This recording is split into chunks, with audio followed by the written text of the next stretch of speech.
Certainly, the enslaved whites themselves recognized their condition with painful clarity. As one white man named Abram, who was accused of trying to agitate a rebellion, stated to his fellows, "Wherefore should we stay here and be slaves?" In a statement smuggled out of the New World and published in London, whites in bondage did not call themselves indentured servants. In their writing, they referred to themselves as England's slaves and England's merchandise. Eyewitnesses like Pere Labat, who visited the West Indian slave plantations of the 17th century, which were built and manned by white slaves, labeled them white slaves, and nothing less. Memoirs of Pere Labat. 1693-1705 p. 125. Even blacks referred to the white forced laborers in the colonies as white slaves. Colonial Office, Public Records Office, London, 1667, no, 170.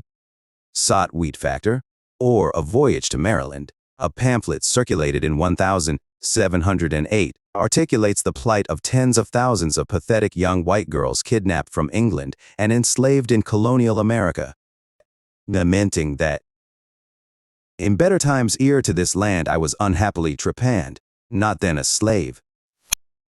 Kidnapped and fooled, the height of academic and media fraud, is revealed in the monopolistic trademark status the official controllers of education and mass communications have successfully established between the definition of the word slave and the Negro, while labeling descriptions of the historic experience of whites in slavery a fallacy. Yet the very word slave, which the establishment's consensus school of history pretends cannot legitimately be applied to whites, is derived from the word Slav. According to the Oxford English Dictionary, the word slave is another name for the white people of Eastern Europe, the Slagenskt.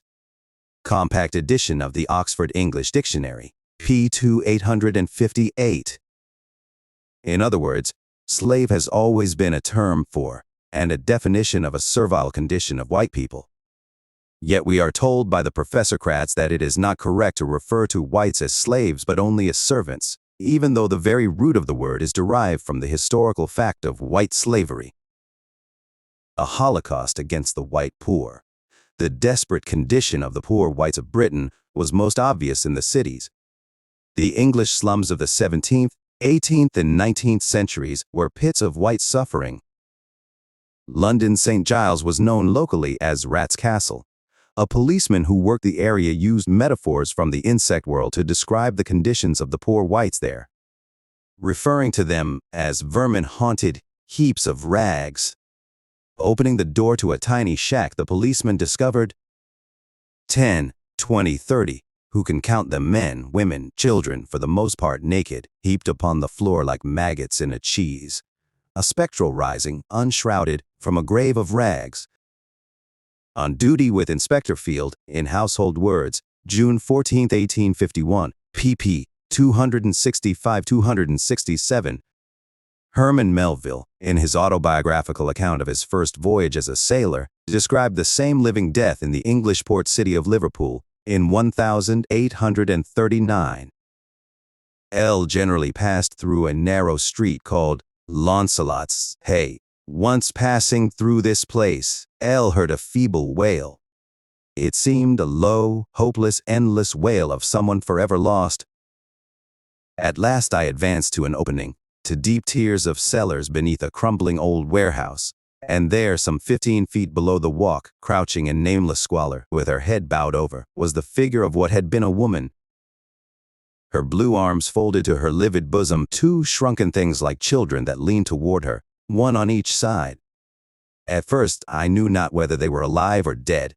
They were dumb, and next to dead with want. How they had crawled into that den I could not tell, but there they had crawled to die.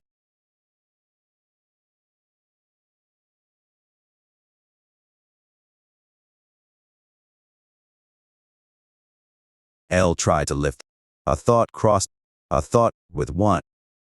How they had crawled into that den I could not tell, but there they had crawled to die. L tried to lift the woman's head, but feeble as she was, she seemed bent upon holding it down. Observing her arms clasped upon her bosom, and that something seemed hidden under the rags there, a thought crossed my mind which impelled me forcibly to withdraw her hands for a moment, when I caught glimpse of a meager little babe. The lower part of its body thrust into an old bonnet. Its face was dazzling white, even in its squalor, but the closed eyes looked like balls of indigo. It must have been dead some hours. I stood looking down on them, while my whole soul swelled within me, and I asked myself, what right had anybody in the wide world to smile and be glad when sights like this were to be seen? Melville Redburn, his first voyage, Anchor Books edition, pp. 173-178. Such is the course of 19 out of 20 of the fatal cases originating in deficiency of food. As they occur among the destitute poor in our large towns, the first effect of the gradual starvation to which these persons are subjected, it is a strange anomaly to see in wealthy, civilized Christian England multitudes of men living in the lowest state of physical degradation and absolutely perishing from neglect. The fact is undeniable that no inconsiderable portion of our fellow creatures is living on food and in dwellings scarcely fit for brutes, certainly worse provided for than many of our domestic animals, and that the death of numbers is accelerated or indirectly produced by gradual and protracted starvation.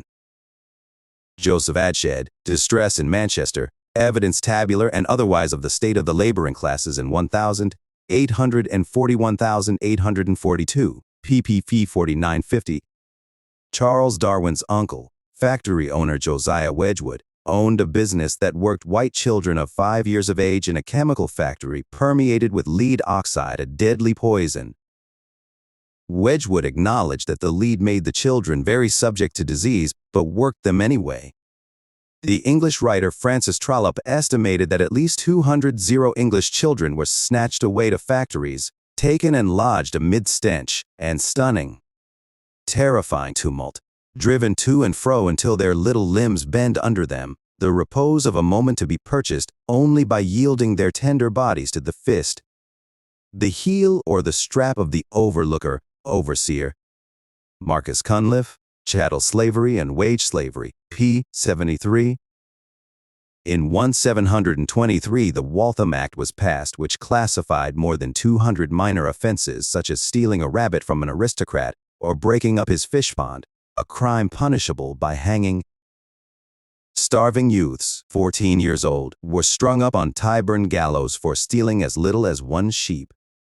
When their bodies were cut down, their parents had to fight over them with agents of the Royal College of Physicians who had been empowered by the courts to use their remains for laboratory dissection.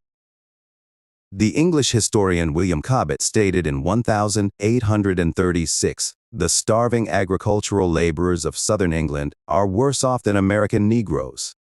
When in 1834 English farm workers in Dorset tried to form a union in order to preserve ourselves, our wives and our children from starvation, they were shipped into slavery in Australia for this crime. The situation of white factory workers was no better. Robert Owen declared in 1840, "The working classes of Great Britain are in a worse condition than any slaves in any country, in any period of the world's history." In 19th century England, tens of thousands of white children were employed as slave laborers in British coal mines. Little white boys, 7 years old, were harnessed like donkeys to coal carts and ordered to drag them through mine shafts. In 1843, white children aged 4 were working in the coal pits. In Old English cemeteries can be seen epitaphs on gravestones like one which reads, "William Smith, aged 8 years, miner, died January 3, 1841. The root of the Holocaust against the white yeomanry of Britain lies in the history of the land swindles perpetrated against them in the late 12th and early 13th centuries. As the lords obtained their rights against the king, as formalized in the Magna Carta, they used them to expropriate the land rights of the yeoman by means of the writ of novel disseisin, and what historian Rodney Hilton describes as other lawyers' traps. Ownership was transferred to the lords. The people were allowed to remain on their ancestral lands with something akin to a sharecropper's status. By the 17th century, even this tendency was being eroded by the introduction of the enclosure laws, which fenced off land heretofore farmed in common by the people, as the landlords began to enforce their property rights. The net effect of enclosure, though it was at first slow in coming, was the eviction of the people from the land, a process begun toward the end of Elizabeth's reign, necessitating the first poor relief law for able-bodied unemployed persons, known as the R.D. Elizabeth. This act transformed the old laws concerning community self-help, based on voluntary, local almsgiving, to a general tax or rate-paying, administered through the Church of England for distribution in local parishes. As noble as the intent of the law may seem, it was little more than a token measure, intended not to halt the flood of misery generated by the dispossession of the British yeomen, but rather to placate the consciences of those who could see all too well the emergence of a new pattern of starvation and poverty, previously known in Britain mainly in times of war or pestilence. The introduction of the R.D. Elizabeth marked the beginning of a holocaust against the poor of Britain, justified by jurists and aristocrats, and operated in the absence of the revolution in land reform, which would have returned the farms to the people and effected the only genuine remedy for the poverty beginning to grip the working class. To alleviate the symptoms of the land dispossession, 4 systems of bondage would evolve. 1. Poor relief. 2. White slavery in the colonies. 3. The workhouse. 4. The factory system. They would all develop their special horrors, each justified by pointing to the evils intrinsic in the previous scheme to help the poor. Poor relief institutionalized the new stigma of pauperism and parasitism, which the ruling class attached to the impoverished condition of the dispossessed yeomanry, as homelessness and starvation increased. It was laid down that all recipients of poor relief should be compelled to wear the letter P on their sleeves, and that they should be whipped if they neglected or refused to do so. The P stood for a word which had already acquired its lasting stigma: pauper. Brian Inglis, Poverty and the Industrial Revolution, p. The next phase of relief for indigent British whites was their enslavement in the American colonies, which was made acceptable on the basis of the pauperism created by the enclosure laws and the dehumanization of the British poor as a lower order of man, when their humanity was conceded at all. Enslavement on the colonial plantations of America became a mercy because it transported whites of mean estate out of the wretched streets and hovels of Britain by means of courts of assize and press gangs. The political economy of the Industrial Revolution. Enslavement overseas would not prove sufficient for the disposal of all of Britain's surplus poor, however. The workhouse system, instituted by such high church Tories as Sir Humphrey Mackworth, flattered itself with the claim that the poor people of Britain were generally in the fix that they were, due to their own folly and lack of virtue, and that habits of thrift and industry could be instilled by imprisoning them in fortress-like buildings, thereby removing them from the perils of the press gangs, the assize courts in the street, where the propertied classes would have had to endure the spectacle of their starvation. The public expenditure connected with the construction and operation of the workhouse system was a source of self-congratulation for the aristocracy. Now the white poor could starve slowly in privacy, instead of publicly on the street, with a SOP to the conscience in the expectation that some might survive and learn generosity toward their betters and virtuous habits in the bargain. In the year 1765, 23 indigent children were placed in the care of the St. Clement Danes workhouse. By January of the following year, 2 had been discharged, and 18 were dead. In the same time period, of 78 children placed in the care of the workhouse at Holborn, 64 were dead. Of 18 children who entered St. George's Middlesex workhouse, 16 departed in a coffin. In the workhouse of the combined parishes of St. Giles in the Fields and St. George's Bloomsbury, the mortality rate for English children was 90%. Moving one contemporary observer to opine that placing children in the workhouse is but a small remove from slaughter, for the child must die. One is reminded of the remark of the English legal scholar William Blackstone, "It is much easier to extirpate than to amend mankind."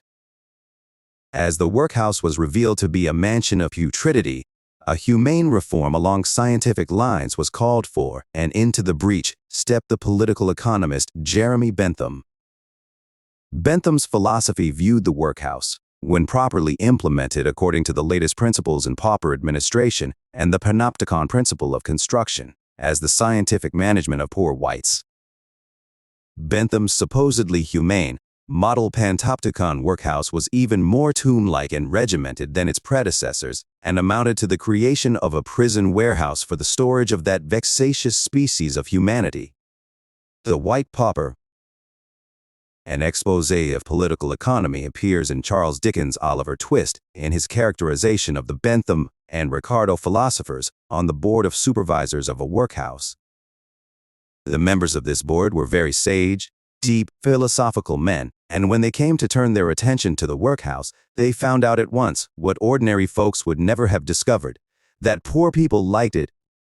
It was a regular place of public entertainment for the poorer classes, a brick-and-mortar Elysium. They established the rule that all poor people should have the alternative, for they would compel nobody, not they of being starved by a gradual process in the workhouse, or by a quick one out of it. They made a great many other wise and humane regulations. Oliver Twist, Penguin Classics edition, p. 55. In the last stage of management of the British poor, the factory system of white slavery was instituted, the horrors of which were defended with the argument that its alternative was either the workhouse or enslavement overseas. Inside the factory, death was by no means certain, and self-respect conferred by the captains of industry. Wages and sustenance could be obtained. Therefore, the factory system of white slavery was yet another mercy in the long history of mercifully substituting one form of enslavement of the British yeomanry for another, and calling the process progress and the advancement of civilization. The advocates of all four of these systems of human organization have seldom argued their merits in comparison with the way of life offered the people by a traditional culture of craft-making and farming the land.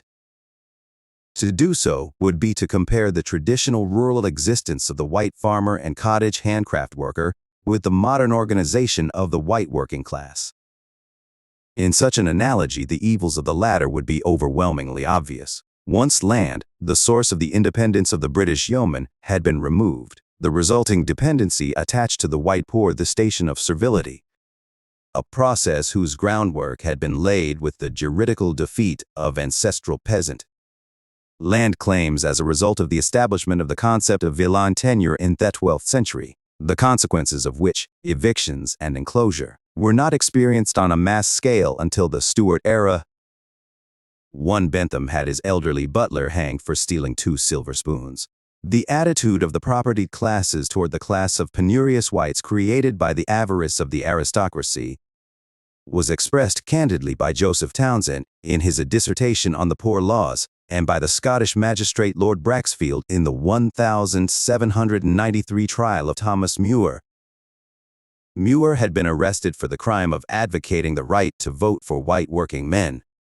At his trial, Braxfield ruled that Mr. Muir might have known that no attention could be paid by Parliament to such a rabble, the white workers who had petitioned for voting rights. What right have they to representation? A government in every country should be just like a corporation, and in this country it is made up of the landed interest, which alone has the right to be represented. John F. Mackesson, Bristol Transported, p. 13. Joseph Townsend argued both for the necessity of cheap white labor in boom economic times to relieve delicate, rich people from the need to perform drudgery, as well as for the elimination of the white surplus poor through starvation during times of economic depression. In good economic times, Townsend claimed that it was only natural that there should be destitute white people, so that there may always be some to fulfill the most servile, the most sordid, and the most ignoble offices in the community. The stock of human happiness is thereby much increased, while the more delicate are relieved from drudgery. During economic downturns, some check, some balance is therefore absolutely needful, and hunger is the proper balance. This plutocratic ideology, systematized in the late 18th century, was not a new or minority view. It had been expressed before, but with more wit and cant. Now, what had previously been discussed only in councils of state and the drawing rooms of the aristocracy was printed in the open for public circulation and approbation from the high-born. The ideas of modernity and progress, with their Benthamite view of tradition as a toxic encumbrance, eclipsed the customary restraints of mercantilism with every glimmer of the coming of the machine age. The doctrine of the inferiority of the white yeomanry and their expendability in the name of the cause of advancing civilization was formulated to a greater degree with the publication in 1798 of the Reverend Thomas R. Malthus's An Essay of the Principle of Population. Malthus argued it was pointless to provide relief for the poor because this was a futile exercise calculated simply to perpetuate their misery. He went further, denying that the white poor had any right to relief. Inglis, p. 69. Malthus reasoned that as long as hungry whites received food from charity, they would continue having more children. Malthus demanded moral restraint, celibacy, from impoverished married white couples who, because they were poor, had no right to have children. In his view, their only moral course was self-extinction, and with their eventual demise as a class, so too would poverty be extinguished, according to Malthus. Moral restraint, he argued, could operate among the poor only with very inconsiderable force, because the poor law removed the need for it by offering allowances for children. Abolish the allowances, and the poor who exercised moral restraint would then be rewarded if they had no more children than they could afford, or better, no children at all. Inglis, pp. 70-71. Malthus provided the perfect solution to a problem which had long haunted the British ruling class. The surplus white population, who always presented the potential for revolutionary overthrow of the system of privilege. Their devaluation over the centuries, from villain to slave to pauper to felon, had now reached its nadir. Those not gainfully employed would be starved to death, all for the maximum good of society. The political economist David Ricardo also advocated the starvation of unemployed whites. By engaging to feed all who may require food, you in some measure create an unlimited demand for human beings. The population and the rates, taxes, would go on increasing in a regular progression until the rich were reduced to poverty. Inglis, pp. 149-150. Here was the raison d'etre of the machine age. The factory owners announced that they would take the white refuse doomed to otherwise starve and actually pay them. Thus was paved the way for the acceptance of factory slavery, celebrated as a mercy, and the salvation of an otherwise bestial and valueless creature, the penurious white adult and child. If this assessment appears to place too great an emphasis on what in retrospect was merely a fell-eating and aberrant 1790s dogma of an industrial revolution, which quickly disabused itself of such extreme, plutocratic thinking, one may cite a book written in 1990 by Clemson University economist Clark Nardinelli, which attempts to make the case that the worst crime of the Industrial Revolution, the enslavement, maiming and death of 5-, 6-, and 7-year-old white children in factories, was, given the circumstances, a benefit and an opportunity. Nardinelli's book has been hailed as a major achievement and the definitive history of the period of the Industrial Revolution. This recent work takes the same attitude toward white child slaves as their 18th-century factory overseers. The views of the robber barons are being celebrated in the 1990s as the historically correct response toward poor whites. In defending the enslavement of white children in factories, the professor writes, "An idyllic childhood devoted to education and play was simply not possible for most white children." Child Labor and the Industrial Revolution, p. 156. One wonders what sort of reception Nardinelli and his university publisher would have received had he justified the enslavement of Negro children in the antebellum South on the basis that an idyllic childhood, devoted to education and play, was simply not possible for most black children.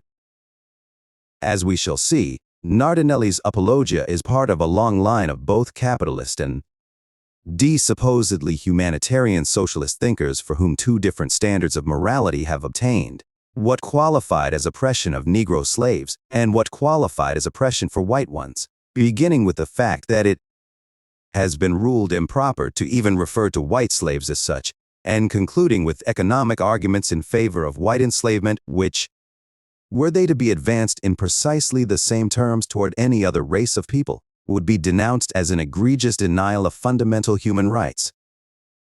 That such a denial of the rights of the white laborer and the violence done to those rights is still current and influential 200 years after Bentham, Malthus, Ricardo, and Townsend, illustrates the low status of white working and poor people even in our own time. One may here argue that child labor in factories, while repellent, was not slavery. Such an argument can only be based on a 20th century conception of a factory as a place merely of regimentation. The factories of the late 18th and early 19th centuries were very different establishments.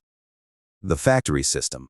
In 1830, the Reverend Richard Osler, a Methodist minister in York, protested the conditions in the Bradford woolen mills where young children labored and were beaten if they fell asleep. Osler attacked the hypocrisy of Yorkshire clergymen and politicians who condemned with great fervor the enslavement of blacks in the West Indies, while in England thousands of our fellow creatures are this very moment in a state of slavery more horrid than are the victims of that hellish system, colonial slavery.